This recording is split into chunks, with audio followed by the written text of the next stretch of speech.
everyone. I'm Dr. Nancy Moonstar, host of A Man's Guide to Intimacy, Series 4. Let's talk about sex, the holy grail of intimacy. I'm honored to introduce an award-winning international speaker and success coach strategist, gets rapid results, doesn't let you give up. I know that personally as well, despite his tremendous disability and living in a wheelchair, which was expected to take him by the age of 7. He's much older than 7, and he's chosen to live and contribute, and he helps people get beyond whatever their blocks are. He's been able to sail, do outdoor skydiving, indoor skydiving, trapezing, ziplining, hiking, mountain climbing, snow skiing, water skiing, jet packing, and the list goes on. He's a former wheelchair athlete, international traveler, painter. He was also inducted into the National Hall of Fame for people with disabilities. He's the founder of 2 nonprofit organizations, 4 disabled sports programs, awarded Distinguished Medal for, I hope I pronounce it right, Jinkan International Dojo. You'll help me with that. And he is recognized for rare communication and leadership ability from Toastmasters. And he was nominated to carry the Olympic torch through Tucson in 2002. We're going to hear a talk on sex and the disabled man, opening the doors to intimacy. I welcome PJ Dixon. Hello, my beautiful friends. Hey, Nancy, it's always an honor and a pleasure to be in your presence. You are stunningly beautiful, and your heart is absolutely divine. And to be in your presence, I feel like my mouth waters, like I just want to drink you in. There's not enough of you to be, there's just not enough of you in the world. Or for me, I want more and more and more all the time. Oh, thank you. Thank you. All right, let me catch my breath. And if a guy wants to know how to win a woman over, use some of those words and use PJ as an example. So before we get into the meat of your talk, I would like to ask you, what about the crossover between your natural gifts, or what you consider your gift, and the niche that you work with?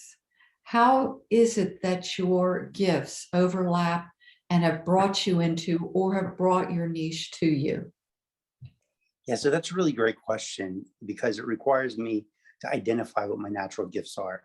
And so if I look at my natural gifts, I would say kindness, compassion, a sense of really caring about someone else, which is the same as compassion, right? And kindness.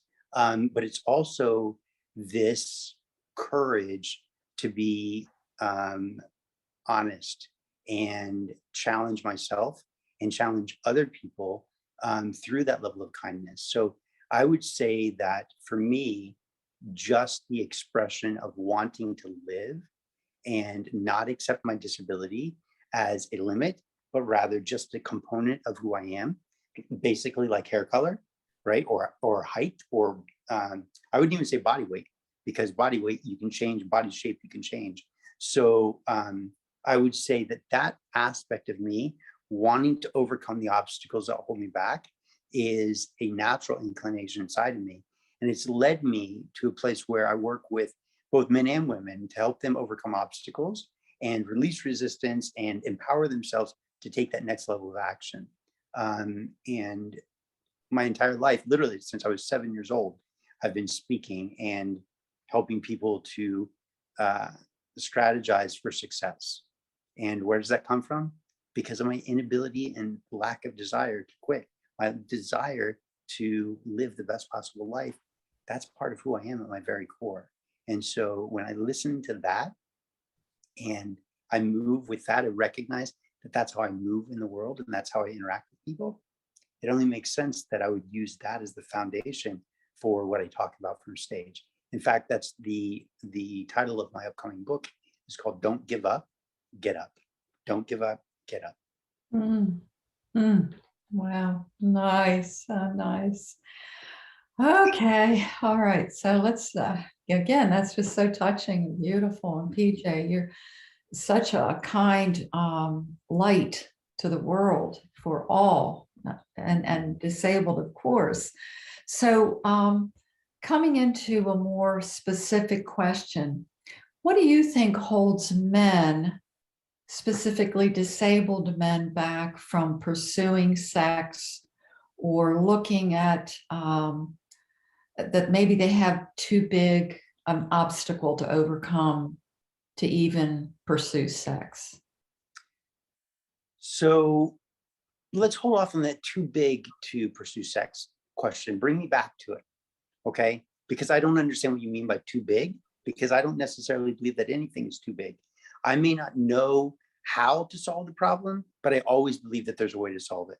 We may not have the technology yet, but I think there's always a way to overcome an obstacle.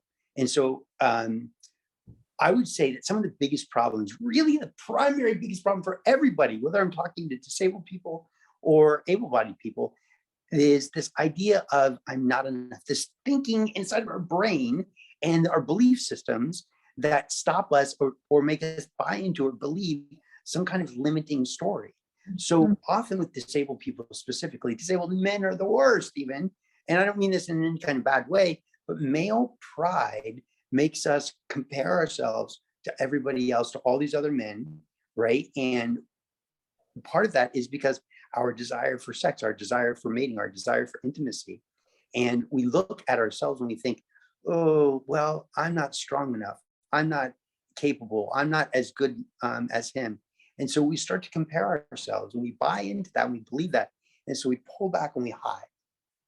But the problem is when you pull back and you hide, you're not expressing who you really truly are. So the biggest obstacle for men is their thinking. And even before that is their belief, right? And here's the problem. When you are holding yourself back, it's because you're putting yourself first. And think about this. If you want to be involved in a sexual, intimate relationship, then if you put yourself first, there's a little bit of arrogance. And all of the excuses you give are because I'm come back to, I'm afraid, I'm embarrassed, I'm concerned, I'm worried that there's going to be judgment of me. I. Ugh. That's not healthy for a relationship, and it's certainly not attractive for a woman who you want to pursue sexually. So should we do the opposite? Should we then switch it around and say, well, I'll just put her first. I'll change all of my beliefs and all of my thinking to believe that the woman comes first, and that all my thinking is that I have to nurture and support and pour into her. Well, sure, that's really beautiful, and there's something really delicious about that. But there's also something problematic, because the underlying message, the underlying intent there is probably because you want to do that for her because what you want to get out of it. Maybe that's not exactly the right way either, because then you're negating yourself.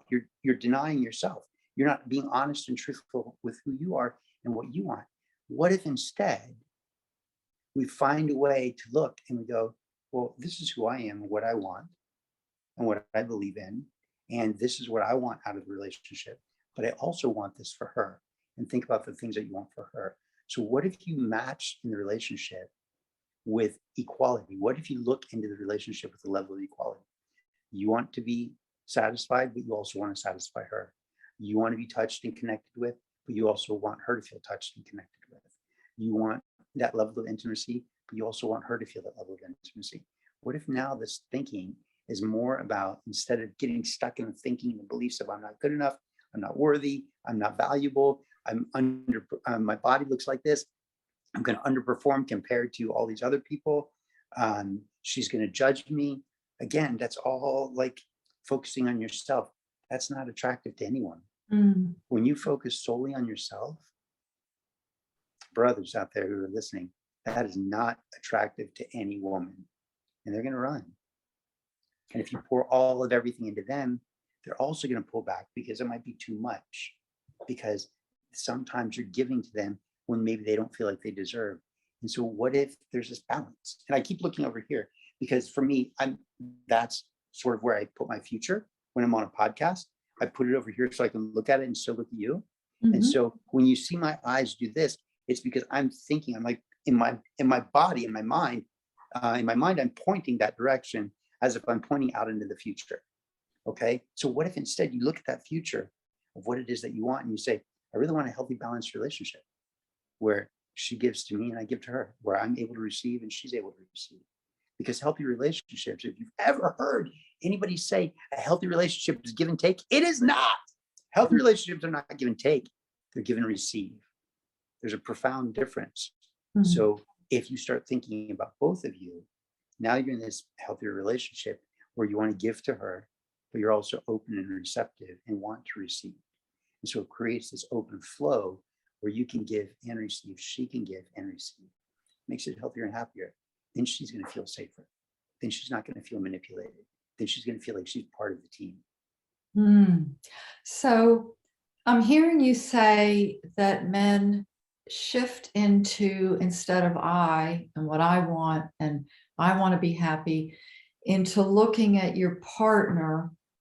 And then it's not like subjugating or forgetting your needs, but I'm hearing you say, bring yourself in a balanced way. So if, for example, you're thinking, boy, I'd like affection. Well, what would she like? What would my partner like in that realm? Or I'm frustrated, I'm not getting what I want. Turn it into sort of, okay, well then how can I make it about her as well as me, and create a conversation around how it is for her that she might be frustrated. And then I can share how do I have that right? 100%. Yeah, 100%. And let's add to it. Okay. Let's add to it in terms of, I might have just lost it. Give me a sec. Let me see if I can get it back. Yes, you have that 100% right. And I know what it is. If you're feeling that level of frustration, I'm not, and you're thinking in your head, but I'm not getting what I want. I'm willing to bet that 99% of you out there haven't told her what you want because you're embarrassed, because you have male pride, because you don't know how to communicate effectively, because, and I'm not putting anybody down, I'm just saying the way it is. The truth is, as men, we have male pride. As men, we tend to not communicate as well. As men, we tend to not be as connected to our emotions. As men, we don't know how to communicate what we're feeling into what we need and want. So when you slow down a little bit and you say, hold on, let me feel out what's going on in my body. Let me get out of my head, shift into my body. And when you get out of your head and you shift into your body, all of a sudden there's this level of confidence. Okay. When you shift out of your brain and into your body and this level of confidence comes, then you can feel inside and go, this is what I feel like I'm missing. Okay. How do I muster the courage, the confidence, the masculinity, the gentle masculinity to be able to say, babe, this is what I would love to. Can I get more of this? What is it that you need from me also, so that I can supply and support you with what you need, so I can help to make this relationship what we both want, even if it's not an actual relationship, even if it's just a relationship of casual sex. You still want to be able to have that open dialogue. Why? Because all your competition out there, guys, are not doing that. All the able-bodied dudes are not talking like that. If they're looking for just casual sexual encounter, they're probably not creating a level of intimacy with her. If you're able to do something different for her than all the other guys, all the other dudes, whether they stand up or sit down, they're going to have no competition with you. Why? Because you're demonstrating that you care. Yes. Yeah. No, I'm with you. And I believe women with any man are so wanting him to be able to have these conversations, these understandings of who the partner is as a person, as a lover, as a human being, and really regard and be seen and heard equally. And then, of course, the man wants the guy. He's got to be seen that way too. So, but he can't be seen that way unless he says, babe, this is what I need also. He has to be courageous enough. The problem is that sometimes men want to have women do for them, but they don't say what they need. And there's not an equal amount of giving. And so it's got to be balanced. Without an equal amount of giving and nurturing, then you can say what you want, but it Mhm. might meet some resistance.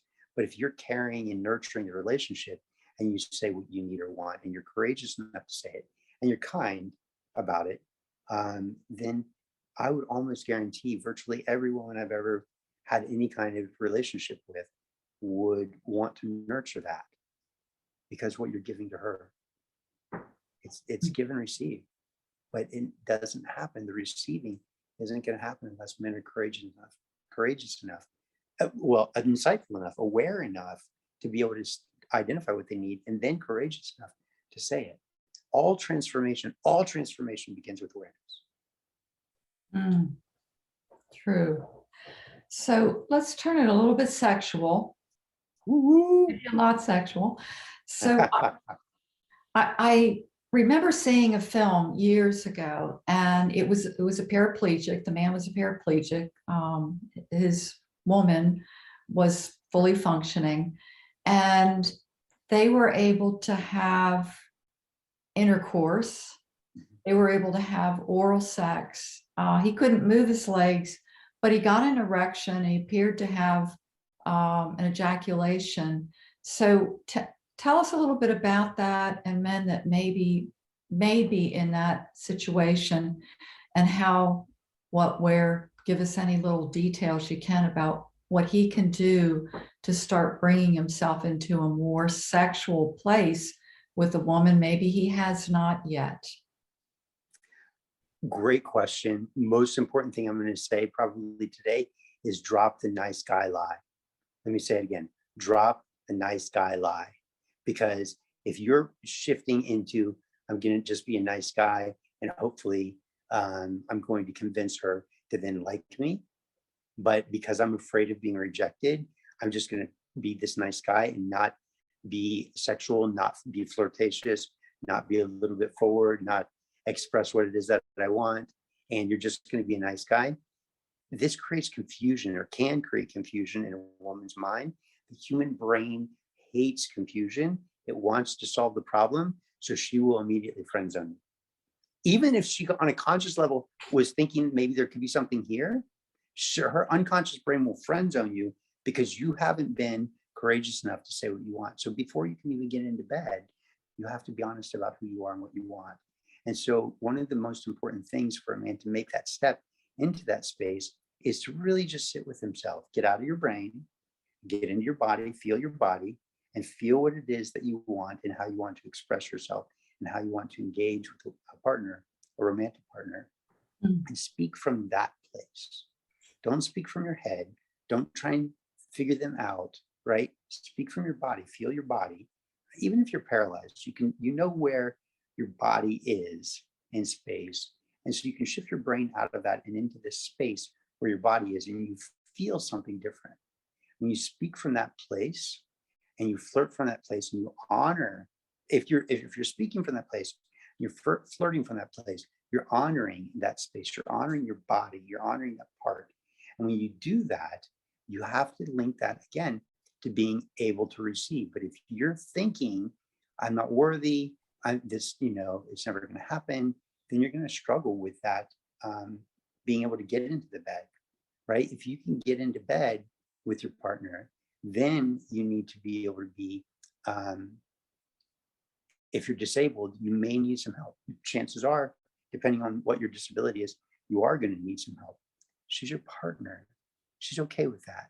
But if you need something more, then, and you're nervous or you're worried and this is your first time, you have two options, the way I say it. One, if you just want it to be plainly sexual, then you have to tell her up front, hey, this is what I'm going to need, right? Or you tell her up front, hey, can you do this? And then she says yes, and she helps. And then you move on with your intimacy. You tell her what you need. If you can't sit up, you need her to do something for you, or you want her to come close to you. Hey, come over here, and without trying to be graphic, come over and sit on my face because I can't sit up. I can't come to you while you lay down, right? Mm. And so you need to tell her. And women like to be directed in the bedroom. Not always. Sometimes there's a different kind of balance, but they feel safe when they know that you have an intention and a mission, and you're directing traffic. And if you don't think about your disability, they'll look past the disability.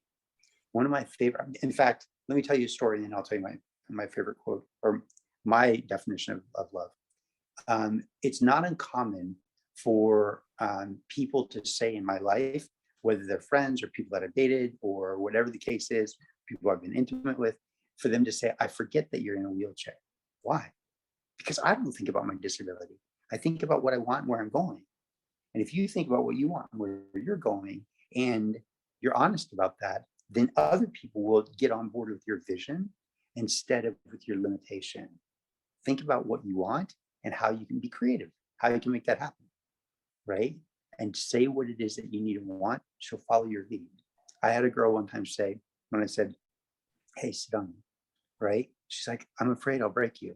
What I meant was sit on my face, right? And that's not what she sat on. Both were good. I was happy either way, right? But I said, you won't, I promise, it'll be okay. So I had to make sure that she felt comfortable and safe to take that next step with me. So she was overly sensitive to hurting you. Is that what I hear? Well, yeah, I mean, she was probably 5'10", 5'11". I'm 4 feet tall in my wheelchair, 5'1" if I stood up, 5'2" if I stand up. And so she was a taller, more muscular girl. And she just, and I'm very thin. I'm like, at that time, I was probably like 85 pounds. I'm probably like 95 pounds now, so at that time I was much smaller. And so I look, and even now I look like I might break easily. So I'm often having to tell people, trust me, you won't break me. Do this, I won't break, I promise. And so they follow my lead. People are willing to work with you and help. So let me say this last thing, right? My definition of love. Love is the willing exchange of oneself, meaning your ego, thinking about self, for oneness. Love is the willing exchange of oneself for oneness. When you're in the bed, if you start thinking about this oneness, this connection, and you say, hey, do this, let me do that, come over here so I can, help me touch your face, right? I was with a girl one time and she picked up my hand and put it on her face. And in that moment, I was like, oh, I can tell her what to do with my hand when I can't lift it, right? So I was able to say, put my hand on your breast, put my hand on your cheek, right? Let me touch your throat. Let me touch your belly. Help me touch your belly, right? And there's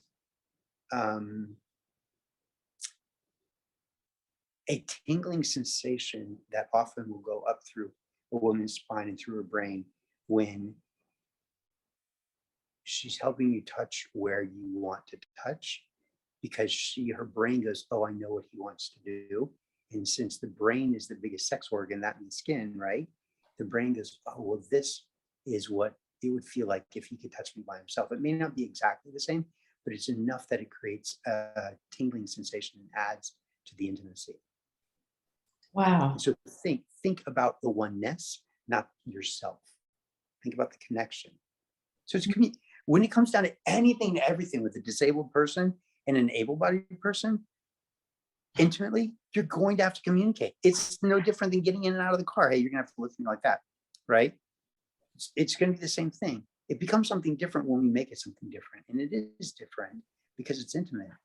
But it doesn't have to be when you're confident and courageous enough to say, "This is what I need and want," right? And you can look her right in the eyes and say it. You can even look her in the eyes, and she'll pause and like, "What are you looking at?" And you can just, instead of telling her what you're looking at, you can tell her what to do. Take my shirt off. Why? Take my shirt off. Okay, right? So now you're directing traffic and she's following immediately. But you have to be confident enough in your body, get out of your head, in your body. When you speak from that place, then she'll follow. But you also have to be courageous, and you have to realize, is this the time? Does she feel safe enough? Is this the time to take that big of a step? Maybe you don't say, take my shirt off. Maybe you say, let me touch your face. Can you help me lift my hand so I can feel your cheek? So take one step. If she follows that lead, right, then you can ask her to kiss you. If you can't reach out to kiss her, you can say, come here, I want to kiss you. And her little heart might go pitter patter, pitter patter. Okay, he's telling me what to do. But you can't do it if you're weak. You can't do it if you're afraid. You can't do it if you're nervous. Get into your body, get into your strength, be courageous enough for her to say, I don't want to. And you say, okay. But when you do, I'm still going to be here. Now, see, what I just did there is I made an assumption that later on she might shift. And I didn't back down from what it was that I wanted. The problem is that men, sometimes disabled men, again, primarily, will back down because they are feeling disempowered. Any man, able-bodied even. If you don't feel empowered, you're not going to be able to pull this off. If you're feeling disempowered, you won't be able to pull this off. You're feeling disempowered, shift from being disempowered into a state of real deep compassion, and speak from that deep compassion, that kindness, that love, that need to be essentially generous to her, and speak from that place. Don't worry about courage. Don't worry about empowerment. Speak from that deep level of genuine compassion. And then you can do the same, say the same kinds of things. You might say them slightly different, because speaking from a deep level of generosity and sensual generosity, generous sensuality, let me say it that way, generous sensuality is going to sound different than coming from the masculine of let me control the situation. Both are sexy. Both are sexy. So if he, for example, is anxious and he notices, because you're encouraging him to pay attention to his body, and maybe his heart's going pitter patter because he's I hope it is. That's what I want for her. So he's excited about her, and instead of him staying in his stagnant or his freeze mode, whatever, fight, flight, freeze, it sounds like it would be great for him to take that and just turn it around. Take the anxiety and imagine then she could be feeling anxious. What can I do to connect with her to help her be less anxious? Have I got that right? 100%, incredibly well spoken. When in doubt, focus out. If you're worried about your anxiety and your nervousness, you're focusing on yourself. But if you shift and you go, how can I support and serve her? Then all of a sudden you're going to come from a place of more empowerment, right? And that's why a lot of times people don't think about my disability, because I don't, because I come from that same space. 100% right, Nancy. Wow. So let's see, again, my mind goes in a lot of different directions. So let's do it. Let's talk about everything. So you're in a disabled body and very limited.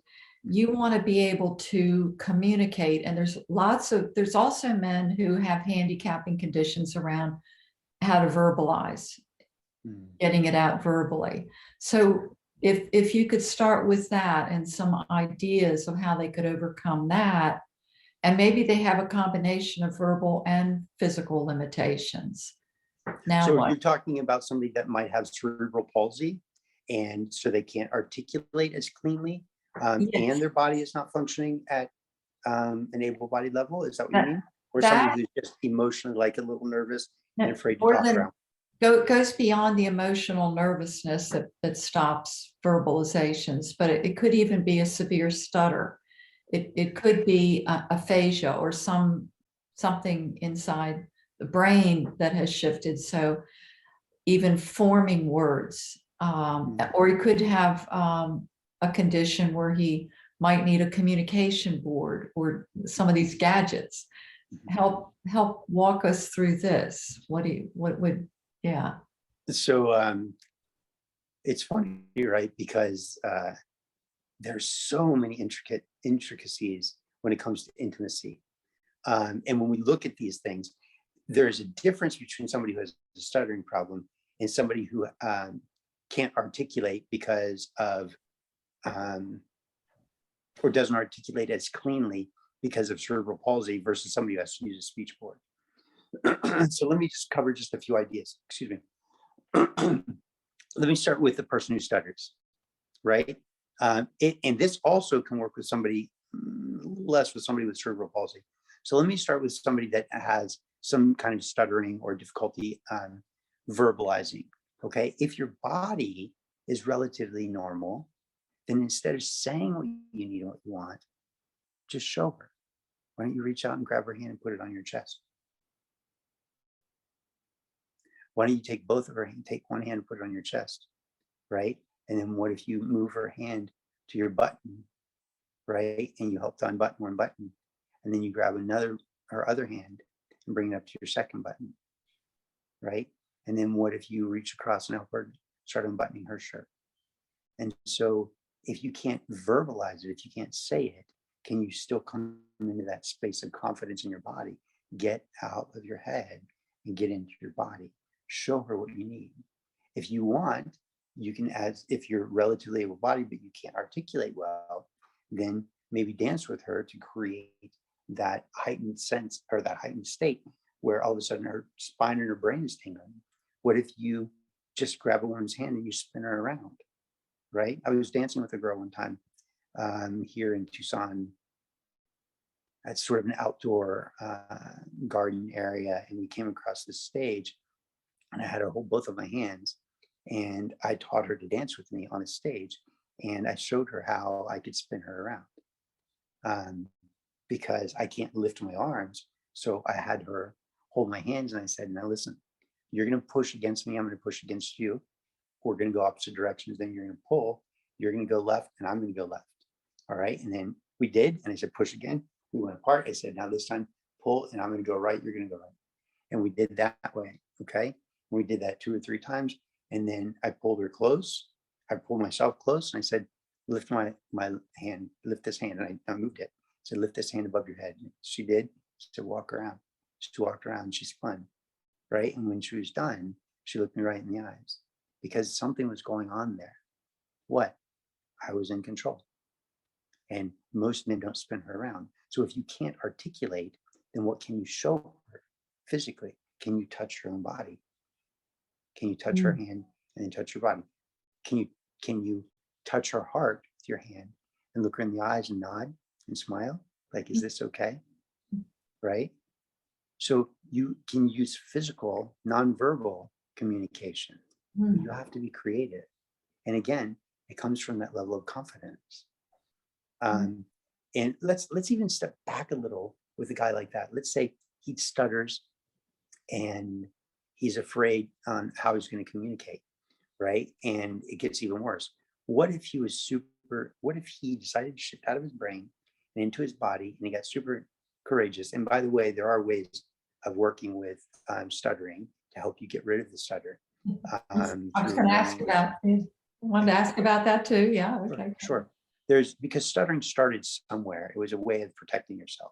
So if we can take you back before the stutter, we can often undo the stutter.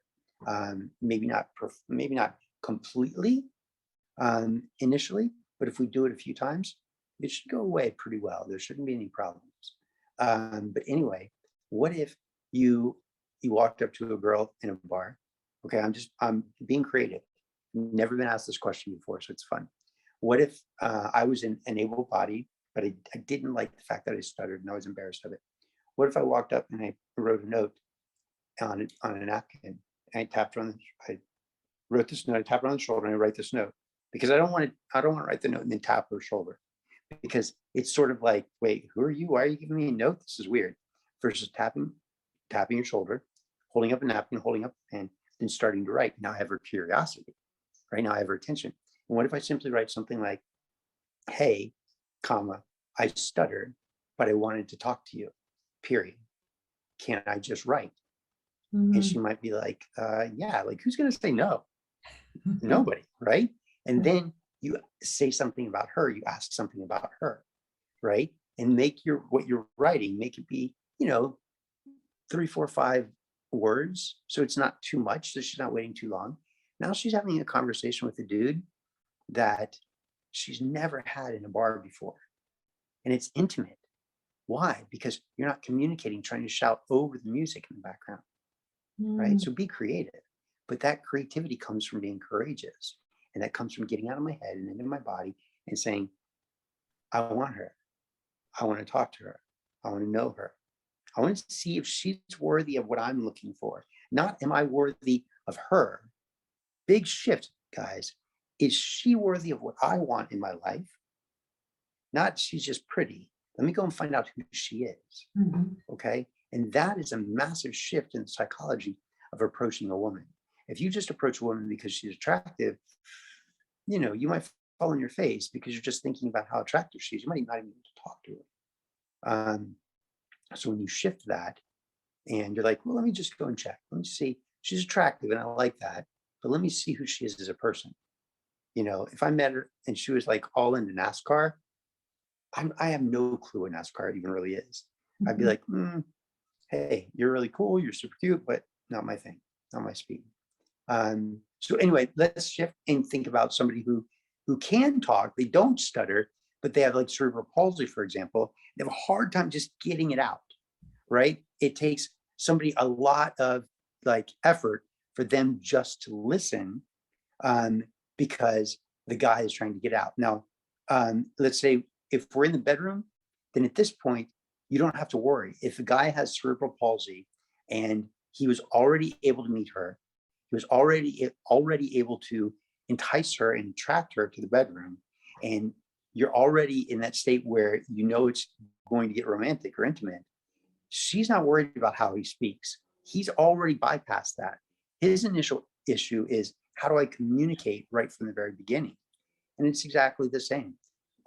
You just have to go up with courage and confidence, and you have to say something that that you can say relatively easy, right? And you say something maybe about her, and then you say something about you, right? Just very quickly about your speech. And if you are complimentary and you're interesting, she's going to want to keep talking to you. If you're not interesting and you're just trying to get her attention to take her to bed, then that doesn't work for anybody, able-bodied or not, whether you have a speech impairment or not. You have to be interesting enough to keep her captivated. So we can't blame the disability, but instead identify that you need to be more captivating in your conversation. Is that fair so far? And Oh, then yeah, talk about the. Okay. I'm following you and I'm with you because with the stutterer, I heard you mention that it can be addressed. There are ways to address it, and um, you were having him lean on his strengths. So if you're not good with verbalizing, how about writing and do it the right way so it doesn't scare her? In front of her, pull out a napkin and a pen or something, and just a simple statement. Hi, I'm Bob. What's your name? It could even be workable. Sure. And I wanted to ask you a little bit more about the stuttering because we know it's prevalent and it can be scary for guys. How important is it for him to address it and begin working on reducing that or managing that calmer? I How think important, there's, yeah, go ahead. I interrupted. I was Please just going finish. to say, how important do you think it is for him to go ahead and work with that type of handicap? Meaning how to overcome it. Yeah, him stepping into overcoming and actively choosing, like, I'm going to work with this on it. I'm going to work on Well, to me, it depends on two factors. Like factor number one, um, does it bother you that you struggle to communicate and that other people maybe struggle to understand you? And two, are you functioning from a level of compassion? Because if you want to communicate and people want to communicate with you, but you're not able to get it out, you're relying on their good nature, on their compassion. So if you want to give back to them, because all relationships that are healthy are give and receive, whether they're romantic or platonic. And so if you want to be the best possible friend that you can be, why not find a way to work on that? Why not find a way to clean that up a little bit so other people don't have to like struggle and sit there and wait, and listen, good friends aren't going to care. They're like, whatever, bro, like take your time. I've got a friend who's a stutterer, and whatever, man, take your time. I'm here with you. It's just hard for us who don't stutter, when we're sitting with somebody who is stuttering, it's hard for us not to want to jump in and say what they're trying to get out, or to be it's not hard to be patient, but it's hard to see somebody else struggling. For me anyway, I can only speak really for myself. Because of my level of compassion, it breaks my heart when I see somebody struggling to get it out, because I don't want you to struggle and suffer. And simultaneously, if you don't care about it, and you're like, whatever, bro, like I stutter, right? And if you like me, you like me. If you don't, you don't. And if that's an authentic lack of attachment to the stutter or the outcome, then it doesn't really matter. But for me, I think there are two factors. One, am I conveying the way I want to convey and nurturing the relationship at the speed and the level and the intimacy that I want? And two is, for me, could I be a better friend and work on this? How is it any different to me? It's no different than if you're in a relationship of any kind and somebody says, hey, that really triggers me when you call me a jerk, right? I know you're joking and playing, but for some reason that really triggers me. So I'm working to let that go because I want to figure out where that came from, and I don't know why that's there. And I also don't want you to feel obligated to change your language. But in the meantime, while I'm trying to figure out where that's coming from, can we find a different thing, even though you're teasing, to call me?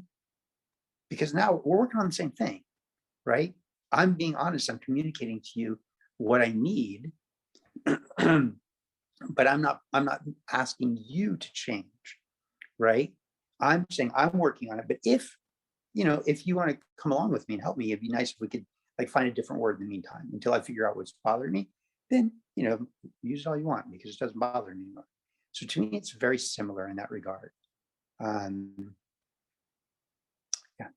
So what I'm hearing, or where I'm going, is I'm hearing two people evolving, two people addressing what's going on with them. And I find it attractive for a stutterer to work on it, because to me, and you were sort of working at that, there's a level of, you want to be accepted as a man, but there's also an evolution that is continuous.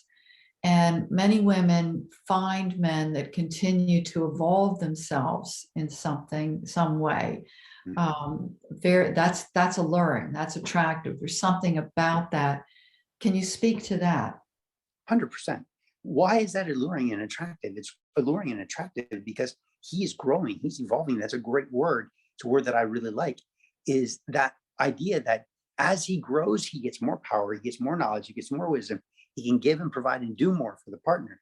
If he really cares about the relationship, he wants to remove any and all of the obstacles from intimacy, from connection, from communication, from that oneness that I talked about in love, right? And if you're not focused on overcoming the obstacles that are holding you guys apart, then you're focused on oneself, right? And that the definition of love is the willing exchange of oneself for oneness, right? And so when you start working on that stutter, what you're doing is you're working on the oneness, the connection of the communication and understanding between the two.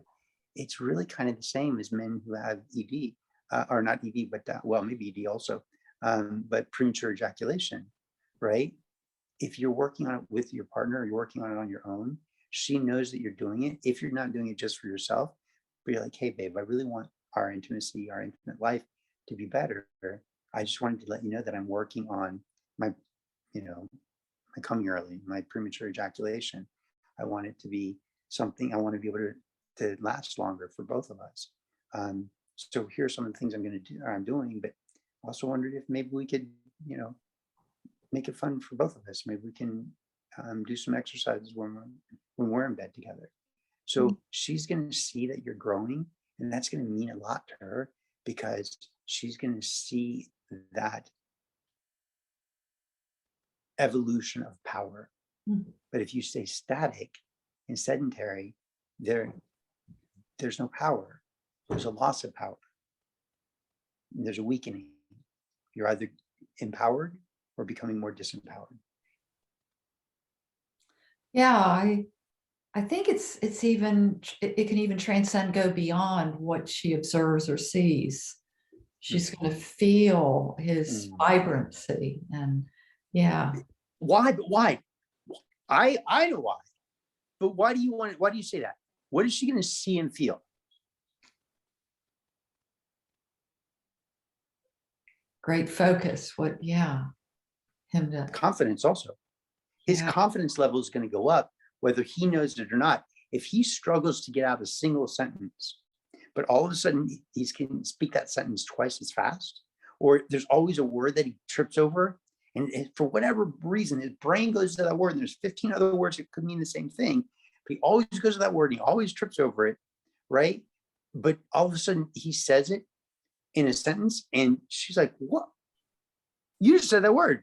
He's like, "Oh yeah, I've been practicing." Doesn't mean anything to him, but there's a power there. There's a confidence there. There's a settledness. When we're up in our brain and we're worried, there's a weakness, right? But when we settle down into our body, there's an empowerment. I teach a meditation called masculine meditation that I call masculine meditation, which strengthens the connection to the solidity of the body while still opening up the heart and the mind. And in this particular instance, if he's working on it and she doesn't know, even if he doesn't say that word and it gives it away, he's going to feel more confident because he'll be using that word with other people, and she'll feel like, wow, there's just something different about you. What have you been doing? I don't know what it is, but I can just feel it. I can see it. I sense that there's something different going on here, and I love it. I really, really like it. I don't know what it is, but I find it sexy. So keep doing whatever you're doing, right? And he's like, you know it. Oh, cool. So I was thinking this applies to men who have a handicapping anxiety, where they, are scared shitless to get words out or a sentence out, approach a potential date or possible romantic partner. All this applies. I'm actually building a program right now on anxiety and panic attacks. So this is right up my alley. So anxiety and panic attacks are stimulated by the brain thinking about the what ifs of the future, and not in an empowered way, but rather in a disempowered way that as it goes further and further along, I'm going to get less and less and less powerful. And so you have to shift out of your brain and into your body. I mean, there's a lot of different things that you can do. There's this idea that, well, not just an idea, but neuroscience is demonstrating a lot of the things that I've been doing and using on myself and with my own clients, that some of this is true. So just this idea of physically moving forward can create this level of confidence and strength and help you to shift out of some of the anxiety and panic. So if you're experiencing that anxiety and you want to talk to a girl, but you know that, or that anxiety and or panic, you want to talk to a girl or approach her and speak to her, you're going to have to shift into a state of empowerment. And just moving forward is not going to do that. So you have to, again, get out of your brain, get into your body, find one thing that I do, let me tell you this, is I'll have you, like, there's neurology or neuroscience that supports this, and which was cool when I found it, that if you're looking with your eyes like this, it theoretically reduces the anxiety and panic. But I think there's a mistake there. I think there's not enough information there. Okay, so I'm going to give you a couple of different things that you can do. One is, think before you go and approach her. Don't stare at her. If you look at her, right, and she catches you looking, you have to smile. Okay, you can't look at her and then look away. Too late, man. You can't approach her now because she's already seen you be weak. If you look at her, she catches your eye. You got to practice this.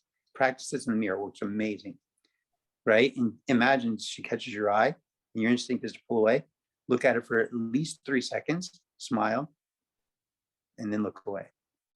Okay, because what that does is it says, "I'm confident." Now, if you're like, "Oh my God, that girl just looked at me. I want to talk to her. I don't know how to talk to her. What am I going to say? I'm so freaked out. Anxiety and panic. All this crazy stuff comes in." Then you have several different options. I'm going to give you a couple right now. Look away from her and just scan the horizon. But if, let's say you're in a bar or a room, Scan out as if there's a horizon that's half a mile, 3/4 of a mile away. You're on the plains, right? And you can just look and see way far out there. And imagine that you're seeing way far out, and project, push this energy out as far as you can. Just think about, like, I'm just scanning the horizon. But then also think that you're shifting into, I'm a warrior. I have a bow and arrow. Think about having a bow and arrow in your hand. Think Native American.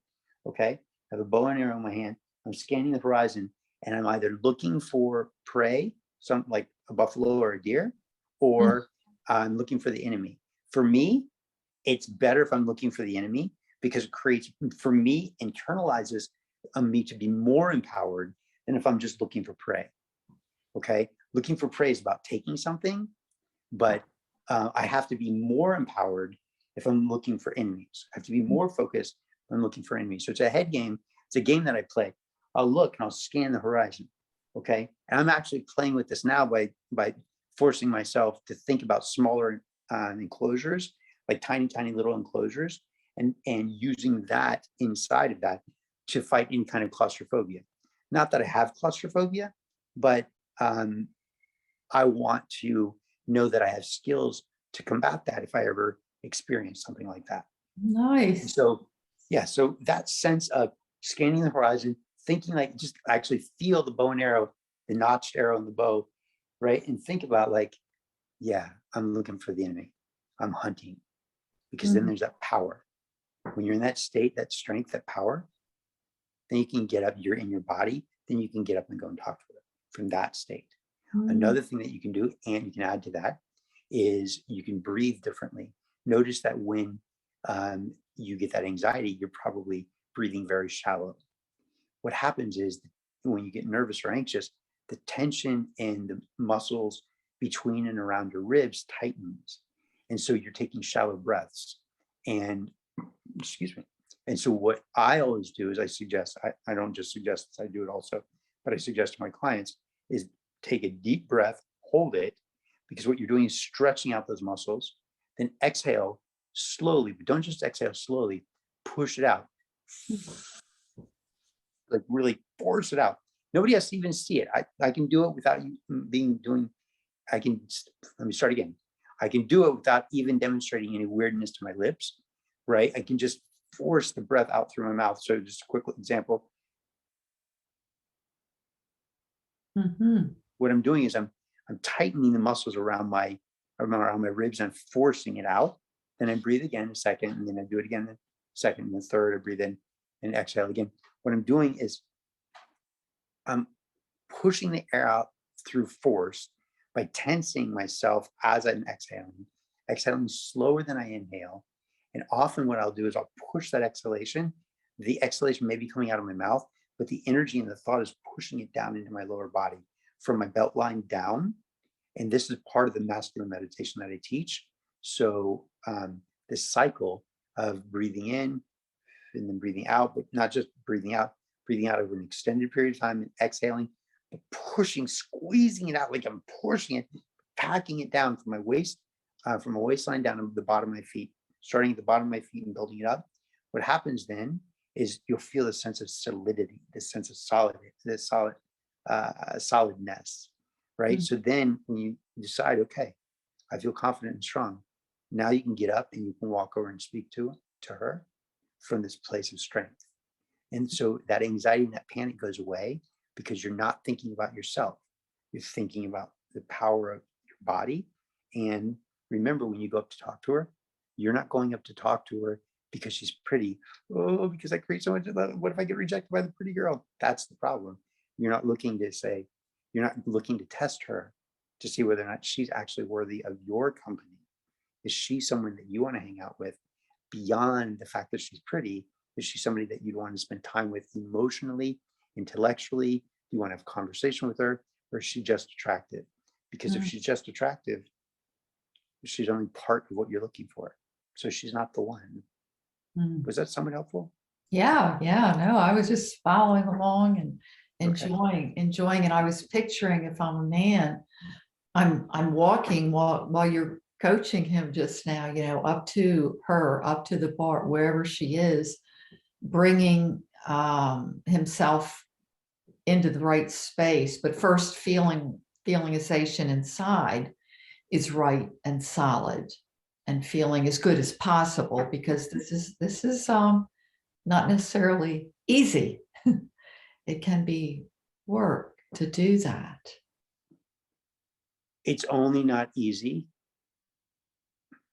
when, one, we believe it's not easy, and two, when we haven't given it some practice where we're focused on the skill and not focused on the difficulty. So shift that, even walking across the bar or the library, I don't care where you are, right? As you're walking, the exhalation can be tense coming out of your nose. So as you're exhaling through your nose, so you don't look like you're doing this weird thing with your mouth, right? You're not doing anything weird. You still look like you're perfectly normal, but because you're exhaling through your nose, but you're exhaling through your nose slow and using tension and muscle in your body to force it out. That tension in the muscle in your body with the tension that you're creating as you're exhaling feels strong. You're using your muscle. So it reminds the masculine mind that, oh, wait, I am strong. I can barely move my body, but if I tense the things that I've got, even though I can't move my toes, I can feel a little bit of tension in the tendons underneath my foot and in the back of my calves. If I do that, I can feel that musculature, and it immediately brings me back to my body. It immediately brings me back to that level of power. And so it doesn't have to be difficult. It just has to be something you're willing to commit to. Okay. The difficulty is what you're buying into. The skill is what you're building. So instead, put your attention on the skill and recognize that, hey, in the beginning, we're all learning. Babies fall when they learn to stand, right? We're going to do the same thing. It doesn't matter if you fall. The question is whether or not you get up. So let's move to the communication board Yes. situation. Okay. So likely, if you're using a communication board, you're in a wheelchair. Likely, because I can't think of anybody who's not in a wheelchair who hasn't used a communication board. So there are some on the spectrum. Okay. Oh, yeah. On the autistic Right. spectrum. Okay. And it can be a really simple board as well.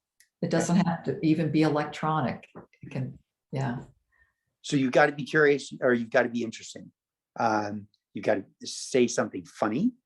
You've got to say something interesting that captivates her attention straight away. And it can be about like what's going on around the room, right? It can be about something that she's like doing or wearing, or it can be a quick joke, but you have to have some intro that sparks her curiosity. And again, it doesn't matter if you're in the wheelchair. It doesn't matter if you're on the spectrum. What matters is how you feel and how you convey as you walk across. Because if you walk across and you're walking or in a wheelchair, and you have a speech board, a talk board, and you know what you want to say, she'll feel that you have some sense of authority, and she'll be interested enough and probably kind enough to at least listen or read what you're pointing out in the first 2 or 3 minutes. Excuse me. But that falls 100% on you. If you can't captivate her attention in the first 60 seconds, maybe 2 minutes because of the board, okay, then you're going to lose out. So what you need to do is practice. What are things that I can don't come up with lines, but ask a question, get her input, ask for her opinion on something. Tell her, make a joke about what's going on in the room. Tease her a little bit, even if you don't know her, but it can't be mean. It has to be playful, that she gets it. And she's like, that was really funny. Like, what's going on? Like, who are you? You have to create interest for her to want to stay there and have that conversation with you. If you can captivate her interest, she's yours. So that falls on us guys to be interesting. And that's one of the reasons that when Nancy talked about the evolution, right? If you're learning, if you're reading, if you're studying, if you're practicing something new, if you're evolving and growing, that makes you a more interesting person. And so it's not about the board, it's about how you open the door of communication. Once you've opened the door of communication and she's interested, you can guide her anywhere. And listen to my words. If you can get her interested, if you can captivate her attention, then you can guide her anywhere, which means you're leading, whether you have a board or a mouth, whether you use sign language, whether you can speak clearly, whether you stutter, it doesn't matter to me. Whether you write it on a napkin, if you can capture her attention, she will let you guide her. Mm. It's 100% up to us, guys. Mm. Let's see. And listen, Nancy, you're, let me just say this, one more thing, please. You're soft and delicious and kind and wonderful and nurturing and feminine, and all that's great. And sometimes these guys need another guy just to challenge them and say, I'm holding you accountable. It's not on her. It's not the girl. It's us. If we know that we are at a disadvantage, or let me say this, if we believe, because I don't know that we're at a disadvantage, I think we're often at a greater advantage. If we believe that we're at a disadvantage because of the disability, whether it's invisible or visible, then if you believe that, you'll buy into that. That will change your thinking, which will change your emotions, which will change your ability to act. Okay. So if you recognize that it all falls on me, I have to be the one that's empowered. I have to be the one that is captivating. I have to be the one that's interesting. Okay. Well, then what do I get to do? Right? If I want to be captivating to a woman, what is it that I can say? And brainstorm, sit down and write down a list of things that you could say. Get rid of the ones that don't work. Try some of them. If you like, one of the things that I hear all the time is, oh, that's never, it's never going to work for me, or because of my disability, she's never going to like me. No, because of your attitude, she's never going to like you. Right. But if you change that attitude and you go, okay, well, if you have that attitude of, well, I've tried everything and I still can't get a woman's attention. I'm willing to wrestle with you and bet that you haven't tried everything. I bet that you haven't gone to all of your female friends, even the ones that you had a crush on before, and said, hey, can I talk to you? Can I ask you a question? Can I be authentic and honest with you? Can I tell you that I've had a crush on you for 6 years? And I know that you see me as a friend. And so I don't want to damage that relationship, although you can always shift that perspective, but it takes some time and some effort. But have you gone to them and said, I still want to be in a relationship with somebody. Can I ask you what I could do different? If I said this to you, I walked up to you, would this be funny? If I said this, would you be interested? What would captivate your attention? Nobody's done that. Why haven't they done that? Because they're just thinking about the limitations of the standard way men and women meet. With a disability, you get to be more creative. That's enticing and sexy. Like that. And I like that you mentioned even signing. Someone may be deaf. And then what about if somebody has sight limitations or sight handicapping conditions? What then? So are we talking about meeting, or are we talking about being intimate? Well, both, but yeah, get to the intimate. Let's go ahead and talk about the intimacy. Go there. Okay. So if you're blind, ooh, you're the lucky one, man, because you get to feel your way around. So there's no problem with that. Being blind, that's not a handicap. I mean, sure, it's a little bit of a disability, right? Like if you're in a new environment, let's say she takes you back to her place. She's going to guide you around. You can even say, hey, show me around. And she's going to like, show you around? You're like, show me around. Let me feel things. Help me see things. So you start that level of sensuality right from the beginning, right? If you bring her to your place, you can say, let me show you around. Okay. And when you walk in, you say, let me show you how I see my world. Can you feel this? See, can you feel the countertop? I feel the countertop, and I know that it's, the microwave is here. And I slide my fingers across, and it's 1 or 2 steps or 1.5 steps, or it's 3 little bricks that I can feel, like on my countertop, 3 little tiles that I can feel, and then I know the sink is here. You walk around your room, show her how your house, show her how you see your house. You can walk her into the bedroom, and if you have a really nice, like soft comforter and something nice in your room that just feels good to you, you can say, let me show you something. See this? Can you feel this? And she's like, oh yeah, I can feel it. feel how soft it is?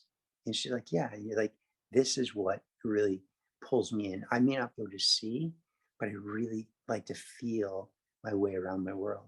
I like to be able to smell my way around.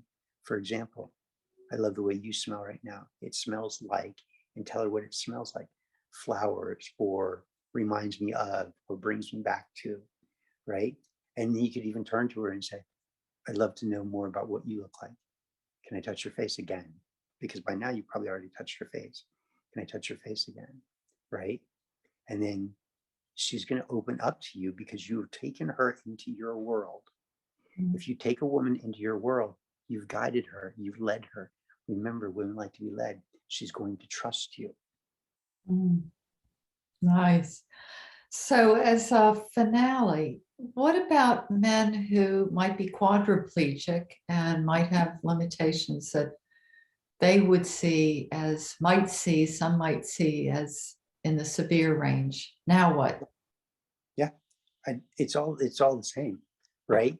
If he is, I went to Wright State University in Dayton, Ohio, and it was at a college that had a really great disabled program. So there were a lot of disabled people that went to the school. And a lot of my friends were quads, and a lot of them were sexual and having relationships. And so they just had to develop the relationship enough that the woman was willing to lift him out and put him into the bed. But it's all the same. He still has to have game. He still has to be able to be interesting.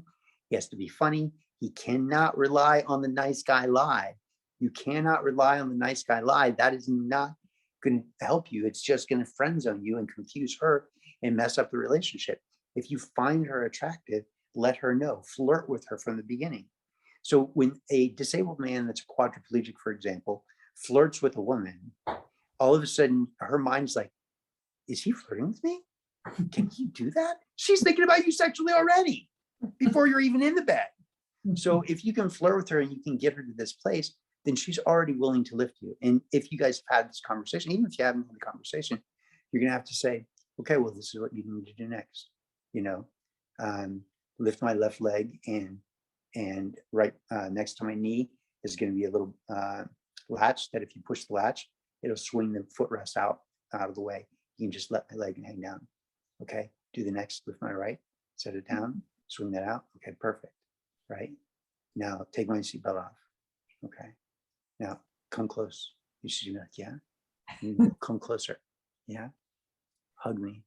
And as you do, lift me out, turn and set my butt on the bed. And then once you're there, make her kiss you, or make her kiss you before she lifts you. Right, it's still leading them. It's still, are you confident? If you're confident, she will follow.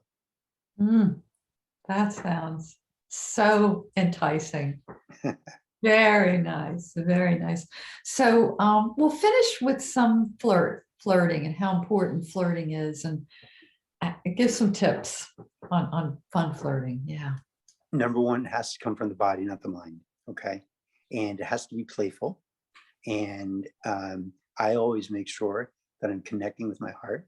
And you can see I've got a little bit of a cheeky smile on right now, right? And my eyes are sparkling. So feel your heart, feel your body, and don't just feel your heart and feel your body, feel the energy that comes off of your body. So be attentive to your physical body. Gentlemen, start with your physical body. If you have to tighten your body so you physically are like, oh, there's my muscle. Okay, cool. I know where that is. And then find your heart, feel your heart where you're in your chest. Can you feel that area where your heart is? Okay, cool. Now, can you feel the expression of energy that's coming off of your body? Like put something out, right? Just like if I was in a conflict and I want the other guy to know that I'm in business, he's going to feel my intention. So put out some intention, but not aggressively. Okay. Just understand that it's a non-physical expression of energy. All right. Get that cheeky smile and longer looks at her. Okay. Don't look away. Longer looks captivate her, make her know that you're looking at her and you're drinking her in. Look, you can see my smile, right? Let her know that you're drinking her in. And give me a sec. I'm in the. That's a good flirt. That's a good flirt right there. Kind of lose your words, not be able to focus. Exactly. Right. Exactly. But also just staring at her, looking at her long enough that she looks away. Okay. Mhm. This is important. This is key. If you really want her to know that you're interested in her, don't be distracted by the other people walking around the restaurant. Don't be distracted by other people. Don't look at other women, right? If you really want her to know that you're into her, I mean, it doesn't mean that I'm not suggesting that you can't look at other women later. I'm not suggesting that if she says, isn't she attractive? Right? She's going to be testing you. You can be like, yeah, she's really beautiful. I like this about her. Notice I didn't just say, oh, yeah, she's pretty, but, and come back to her. I'm like, oh, yeah, I like this about her. And then you can come back to her and you can say, and this is what I like about you.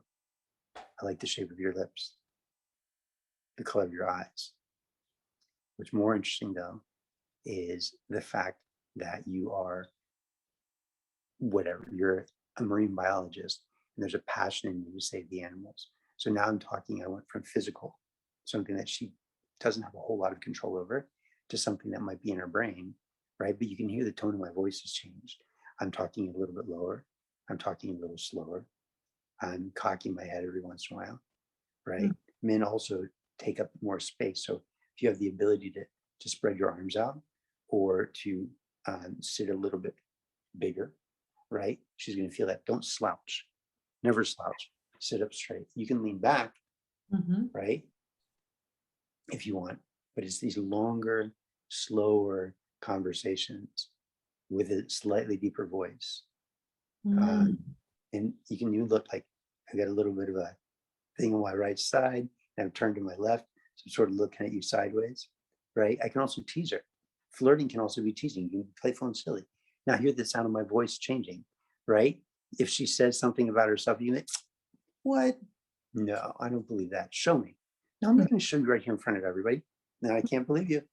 And then, challenge her again to do something. Challenge her to do something small, right? And if she does something small, you can praise her for it and be like, that was really impressive. Or you can tease her and be like, have you been practicing that, just waiting to impress me? And she's like, wait, what? See, teasing and flirting and comedy are all linked together. And one of the things that flirting and teasing and comedy have in common is they don't know what you're going to say next. If you say the standard thing like, oh, what do you do for a job? Oh, that sounds interesting. Tell me more. Boring, right? But if you create this art of being, what's the word I'm looking for?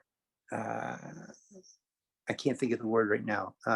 But where she has no clue what you're going to say next, then all of a sudden she's going to be captivated. She's like, I don't, I can't figure you out. You're like this mystery. I never know what's going to come out of your mouth next. And you're like, well, you know what I'd like to come into my mouth. She's like, whoa. I definitely took it to the next step. But again, you have to be courageous enough to know what you want. I have a friend of mine who was in a bar one night and he met the girl and she was like, well, I think you're really nice and, I'd like to be friends. And he looked at her and he just stared at her for a minute. And she's like, what? He goes, I don't want to be your friend. I want to be something more. Right now, that may not be flirting, but that is powerful and courageous for her to go. And then you can define what you want. You can say, so I want to take you out this Friday. What are you doing Friday? Let's go do this. Oh, I can't. Okay, great. Saturday morning, let's go and do this. Right? So you tell her what you're going to do. And then she's going to follow. Right? If she's really not interested, you'll know. Look, thank you very much. I'm flattered. I appreciate the compliment, but I'm really not interested. You say, absolutely no problem. Have you have a great rest of your night, a great rest of your afternoon. It's my pleasure to meet you. You walk away. Be a gentleman.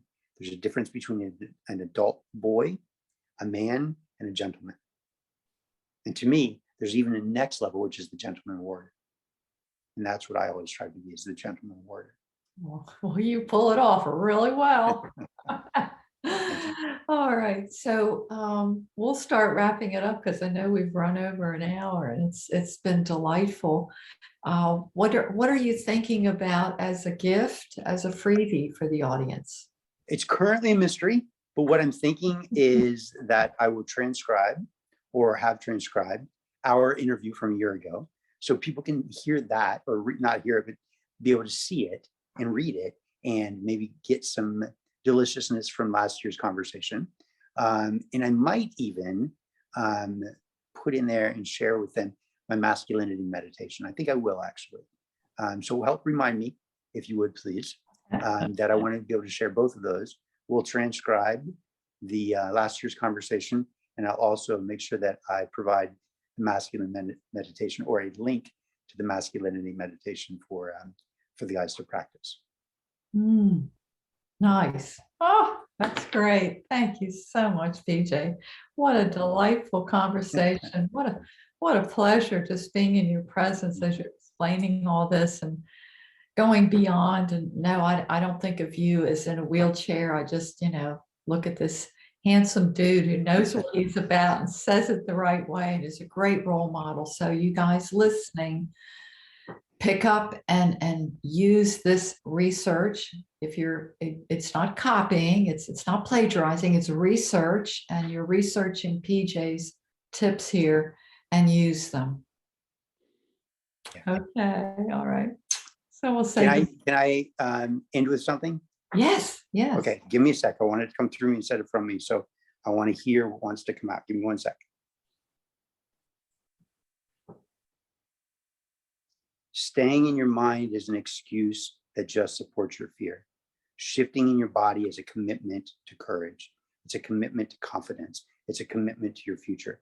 It's a commitment to the deeper self of who you really want to be. So shift out of your mind, shift into your body, accept the power and the strength as a man in your own masculinity, and courageously step forward in this world, sharing your masculinity. Because masculinity is not toxic when it's healthy.